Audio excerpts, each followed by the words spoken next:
तो मेरे बहुत ही प्रिय और बेहद सम्मानित साथियों, हृदय की असीम गहराइयों से अभिनंदन, बहुत बहुत हार्दिक स्वागत। साथियों, यदि आपने भी अपने हाथ की उंगलियों में अपने सौभाग्य को जगाने के लिए कोई रत्न धारण किया हुआ है, कोई जेमस्टोन धारण किया हुआ है, तो ये पूरी की पूरी श्रृंखला, खासतौर पर अपने स्वयं के लग्न से संबंधित एपिसोड आपके लिए देखना बेहद आवश्यक है। और जब भी आप ये एपिसोड देखते हैं तो आपके सामने अपनी जन्म पत्रिका होनी चाहिए और यहां पर जो हम आपको समीकरण बतला रहे हैं वो आप सुनिए और आप यकीन मानेंगे कि ज्योतिष विज्ञान की जो वैज्ञानिकता है, जो गणितीय शोध है, आप उसके मुरीद अवश्य हो जाएंगे। कई बार हम बिना किसी शोध के, बस किसी के कहने पर या किसी मनोकामना के लिए कोई रत्न धारण कर लेते हैं, लेकिन सदैव वो अच्छा परिणाम नहीं देता है, कई बार तो उसका विपरीत परिणाम दे देता है। तो यदि अभी तक आपने अपने लग्न से संबंधित साथियों एपिसोड नहीं देखा है तो यहाँ आई बटन में हमने आपको उसका लिंक प्रोवाइड करा दिया है, जाकर के जरूर देखना, समझना और जानना चाहिए कि आपने सही रत्न पहना हुआ है गलत। साथियों, आज हम चर्चा करने जा रहे हैं कि मिथुन लग्न की जन्म पत्रिका में कब कब शनिदेव का रत्न नीलम, या अंग्रेजी में जिसको कहते हैं कि ब्लू सफायर, पहना जा सकता है या नहीं पहना जा सकता। अगर योग कारक है तो यह जरूरी नहीं कि वो हर स्थिति में पहना जाए। योग कारक ग्रह यदि योग कारक रहा ही नहीं, उसकी प्लेसमेंट गलत हो गई, तब हम उसका रत्न धारण नहीं करेंगे। तो एक एक स्थान पर हम ये जानते हैं और समझते हैं। साथियों, कई वर्षों के जन्म पत्र का अध्ययन और लाखों कुंडलियों के अध्ययन के बाद हम ये कह सकते हैं कि यदि किसी की जन्म पत्रिका में गुरु पीड़ित है तो उसको इस ग्रह की महादशा में इन 9 लक्षणों का, इन 9 कष्टों का, पीड़ाओं का अवश्य सामना करना पड़ता है।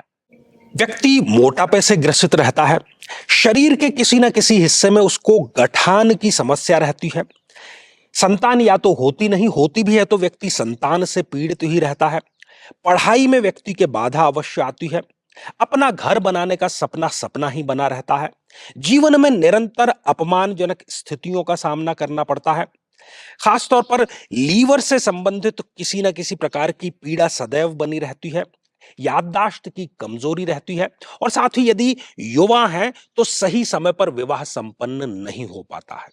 लेकिन साथियों, यदि आप भी इन सभी कष्टों से स्थायी और सटीक मुक्ति प्राप्त करना चाहते हैं तो उसका तरीका है इस ग्रह की महादशा मंत्र साधना दीक्षा, जो विशेष रूप से आपके नाम, आपकी जन्मतिथि के अकॉर्डिंग की जाएगी और गुरु दीक्षा के माध्यम से अभिमंत्रित माला भी आपको प्रदान की जाएगी, ताकि न केवल ये सारे कष्ट दूर हों बल्कि ये पूरी की पूरी महादशा आपके लिए शांतिदायक और सुख समृद्धिदायक साबित हो। साथियों, यदि मिथुन लग्न की किसी भी जन्म पत्रिका में प्रबल योग कारक ग्रह शनिदेव यदि लग्न में ही यहां विराजमान है, आप निसंदेह नीलम धारण कर सकते हैं, कोई दिक्कत, कोई परेशानी नहीं। नीलम आपके लिए प्रॉस्पेरिटी, सफलता, रोग प्रतिरोधक क्षमता, सौभाग्य सब कुछ लेकर के आएगा। पर्सनल और प्रोफेशनल लाइफ में आपके लिए वो सौभाग्य का उदय अवश्य करेगा, अवश्य आपको धारण करना चाहिए। साथियों, यदि शनिदेव इस द्वितीय भाव में विराजमान हो जाए तो यहां पर भी आप शनिदेव का रत्न नीलम अवश्य धारण कर लिए, यह आपके लिए धन लेकर के आएगा। यदि पैतृक संपत्ति का कोई विवाद है वो हल हो जाएगा। इसके अतिरिक्त आप अपने खानदान में सबसे ज्यादा तरक्की करने वाले व्यक्ति बनेंगे। आपका कुटुंब, आपका परिवार, आपका जो वंश है वो सदैव आपके सपोर्ट में खड़ा रहेगा। ये कन्विंसिंग पावर को यहां पर बढ़ा देगा, क्योंकि ये वाणी का भाव भी है। तो जहां पर भी आप बोलेंगे वहां पर आपकी बात न केवल सुनी जाएगी बल्कि मानी भी अवश्य जाएगी।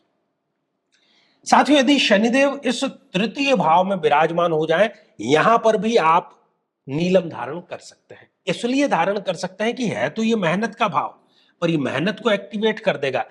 तो क्या मेहनत अधिक करना गलत है? बिल्कुल भी गलत नहीं। मैं समझता हूं कि ये योग कारक है, अपने ही घर को देख रहा है। देर सबेर ये मेहनत आपके भाग्य को खोलने का दरवाजा, आपके भाग्य को खोलने का बल्कि चाबी कहे, वो अवश्य साबित होगी।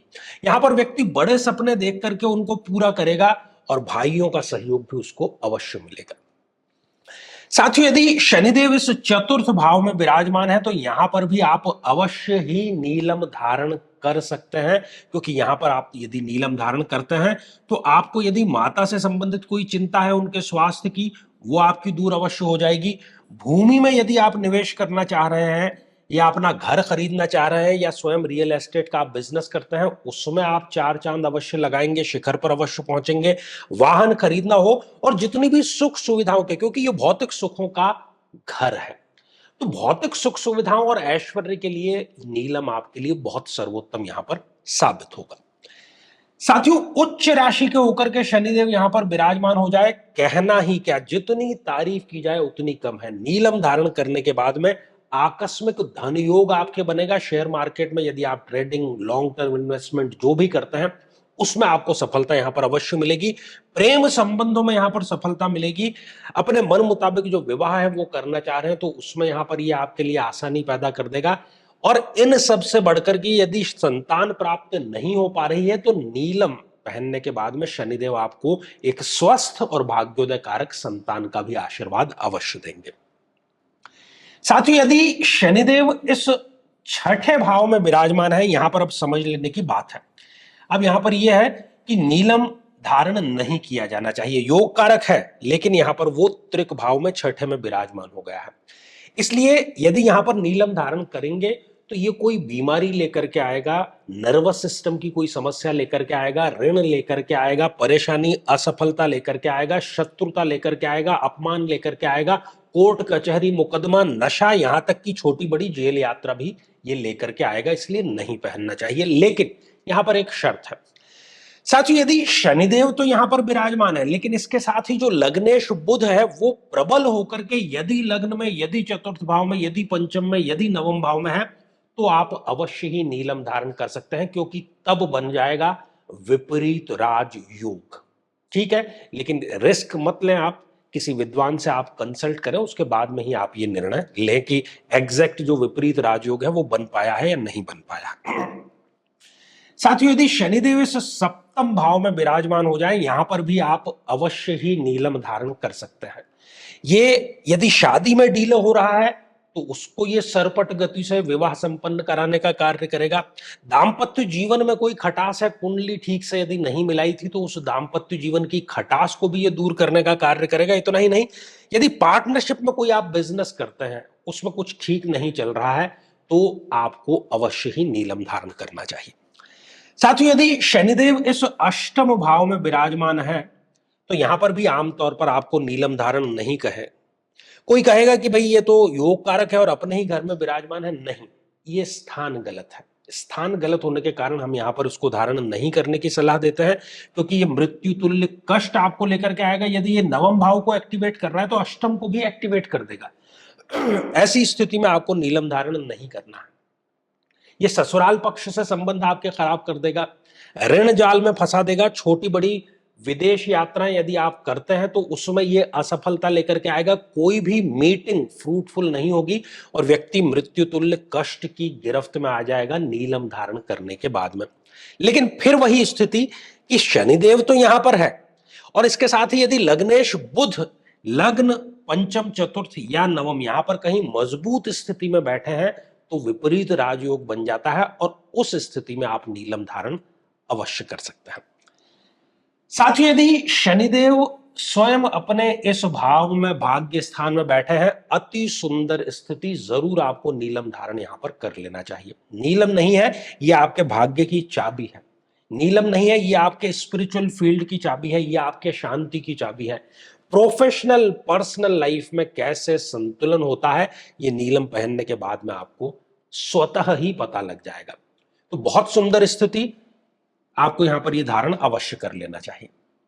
साथियों, यदि शनिदेव इस दशम भाव में विराजमान है तो यहां पर भी आप नीलम अवश्य धारण कर सकते हैं। यहां पर यदि आप नीलम धारण करेंगे तो यदि आप कोई ऐसा व्यवसाय कर रहे हैं जो पैतृक है या पिता से आपको मिला है, उसमें आप बहुत अच्छा परफॉर्म करेंगे। पिता के साथ में संबंध अच्छे होंगे, व्यक्ति डिसिप्लिन्ड तरीके से जिएगा और डिसिप्लिन का नतीजा क्या होता है आप बेहतर जानते हैं कि सफलता ही उसका नतीजा होती है। यदि पॉलिटिक्स में है या ब्यूरोक्रेसी में है तो आपको कोई बड़ा पद यहां पर शनि जो है वो नीलम धारण करने के बाद में दिलवा सकता है। स्टूडेंट यदि है सिविल सर्विस या किसी बड़े कॉम्पिटिटिव एग्जामिनेशन की तैयारी कर रहे हैं, नीलम अवश्य धारण करना चाहिए। ये इसको एक्टिवेट करके उनको सफलता अवश्य मिलाएगा और एक सेलिब्रिटी बनने का भी योग यहां पर नीलम धारण करने के बाद में आपको अवश्य मिल जाता है। साथियों, यदि शनिदेव इस एकादश भाव में विराजमान है, अब योग कारक तो है लेकिन अब वो यहां पर योग कारक नहीं रहे। भाव तो ठीक है, आय का है, लेकिन नीच राशि के हो गए। तो नीच राशि के होने के कारण सर्वथा इस स्थिति में आपको कभी भी नीलम धारण नहीं करना है, नहीं तो अच्छी खासी जो आय है वो स्वतः ही समाप्त हो जाएगी। जो लोग कल तक आपके आगे पीछे घूमते थे वो ही शत्रुवत व्यवहार करना प्रारंभ कर देंगे। आप स्किल्ड होंगे, मेहनती होंगे, लेकिन रिजल्ट ये आपको नहीं लेने देगा और इच्छाओं को दबा करके ही जीवन जीना पड़ेगा अगर नीलम धारण कर लिया तो। साथियों, यदि शनिदेव इस द्वादश भाव में विराजमान है अपने गुरु की ही राशि में, लेकिन फिर भी आपको नीलम धारण नहीं करना चाहिए। यहां पर यदि नीलम धारण व्यक्ति करेगा तो उसके व्यय इतने बढ़ जाएंगे कि उसको लोन लेना पड़ेगा, फिर उस लोन को चुकाने के लिए दूसरा, और ये सिलसिला फिर कहीं रुकने वाला नहीं है। सुसाइडल टेंडेंसी तक व्यक्ति को यहां पर दे देता है नीलम यदि वो धारण करता है तो। बात बात पर अपमानजनक स्थितियां, कोर्ट कचहरी, मुकदमा, दुर्घटनाएं, नशा और छोटी बड़ी जेल यात्रा यहां पर स्वतः ही आप आमंत्रित करते हैं। लेकिन पुनः वही बात कि शनिदेव तो इस 12th हाउस में है, लेकिन बुध यदि कहीं मजबूत स्थिति में है, मान लीजिए लग्न में विराजमान है, यहां पर स्वग्रही होकर के यहां विराजमान है, भद्र योग का निर्माण कर रहे हैं, या पंचम या नवम भाव में है, तो फिर आप नीलम धारण कर सकते हैं यदि आपको शनि की महादशा चल रही है तो साथियों, हमने जाना कि केवल योग कारक होने के कारण हम धारण कर लें यह आवश्यक नहीं है, इसलिए बहुत सोच समझ करके ही कोई भी जो निर्णय है वो हमें करना चाहिए। तो साथियों, श्रृंखला ये जो है हमारी आगे भी जारी रहेगी और अब आज का जो प्रश्न है उस प्रश्न को शामिल करने का समय आ गया है।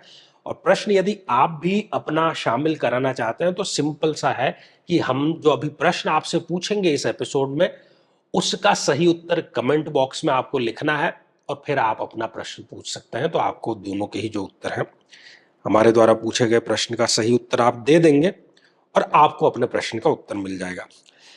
साथियों, आज जो कमेंट हमने शामिल किया है ये ज्योतिष जिज्ञासु हैं, नैतिक जी। पहले भी इन्होंने प्रश्न पूछे थे पर इनके प्रश्न ऐसे हैं जो कई लोगों के प्रश्न हैं, इसलिए इसको शामिल किया गया है। ये पूछते हैं कि क्या योग कारक ग्रह का स्टोन लाइफ टाइम पहना जा सकता है?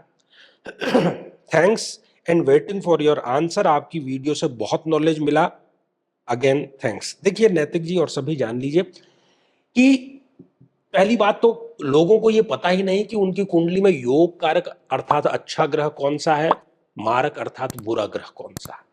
यदि योग कारक है कोई ग्रह, क्योंकि कई लोगों को जब वो मिलने आते हैं वो कहते हैं योग कारक है, फिर मैं देखता हूं अरे वो कहीं 6, 8, 12 में अवस्थित है, तो योग कारक वो रहा नहीं।